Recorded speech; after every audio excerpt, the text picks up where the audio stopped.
How's it going, guys? It's Jack Bing here, and today we are going to look at something that I don't actually know what it's really called. I think it's like a bit of a double exposure, some kind of crazy blending, artistic look. I probably named the video something better than that, so let's just run with that. That's what we're going to learn today.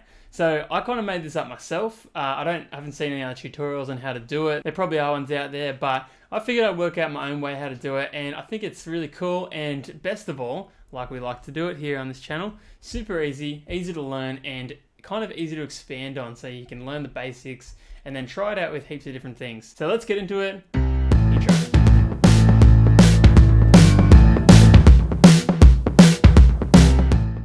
Alrighty, so I still don't really know what we're calling this, but it's a look that I've seen kind of on the internet a fair bit, and I think it's super cool, and I haven't looked at any other tutorials on how to do this, so this is my way. There could be heaps better ways out there, I don't know, but this is one way to do it, and I'll tell you something, it's fast, easy, and super effective, and it's gonna give you that look, and it's gonna be really crazy, and I think that this is one of those things where the opportunities are really endless. But I'm gonna do it the way I've seen it a fair bit, which is where you've got a kind of a person on a white background, and the image that we're gonna kind of blend into her in this case is this one here. I just used this from a last video that we did where we're looking at overlays, but I think it kind of matches her vibe a little bit. I thought it was a really cool photo. So this is how I'll do it.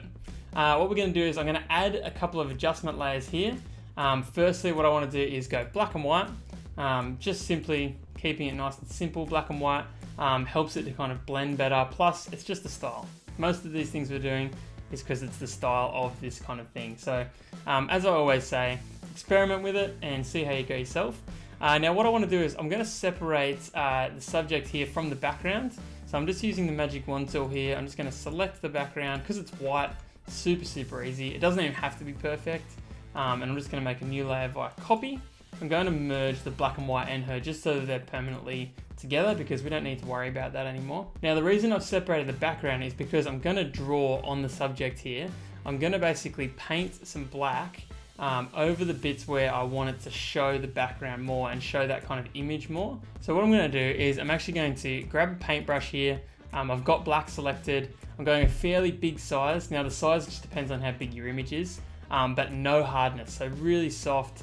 I'm going to pick this soft brush here, and what I'm going to do is I'm basically going to draw black over this kind of, I guess, the back half of her kind of thing. I'll leave the face features because that's important, and the shape stays because we've got this background layer in front of it.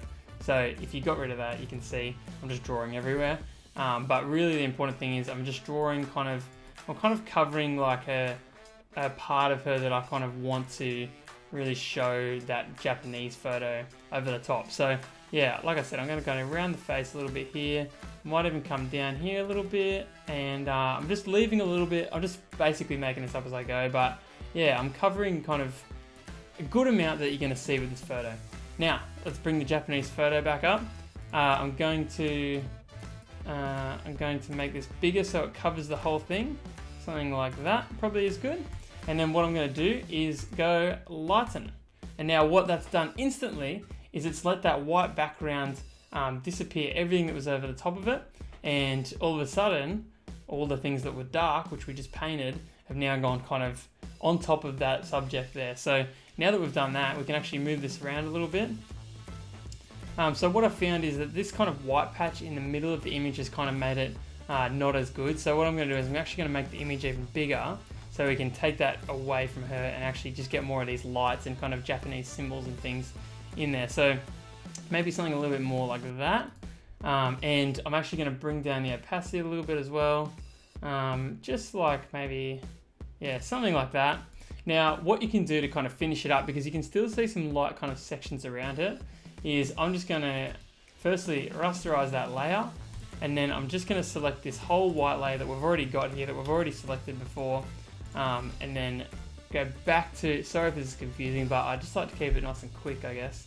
We're going to go back to the image and delete that part of the image. So any of that white has just gone back to that white again. So yeah, that's the effect. That's one example of it. I think it's super cool. Like I said, I made that up on the spot. I picked an old image that I already had. The white background makes it a lot easier, so you can kind of follow this step by step. But try different images, try different people, try doing it on different subjects. The background image could make a big difference. I might actually grab a couple now and also put them into this image just so you can see some different looks. There's another one, kind of crazy light movie effect. So there it is. Pretty weird, but really cool looking. And like I said at the very start, the opportunities are endless. There's so many different kind of things you can do and things you can blend and kind of different artistic looks. So as always, I'd like you guys to try different stuff out and just see where you end up. It's the best thing about Photoshop is that there's millions of different kind of ways you can do things.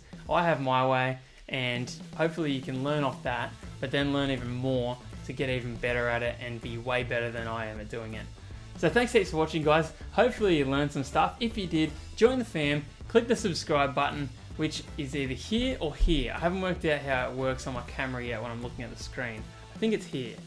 So click that little guy down there, or the one that's about to pop up. Subscribe. I make one of these videos at least once a week, often more. This is the second one this week, by the way. And like the video if you liked it, and I'll see you guys in the next one.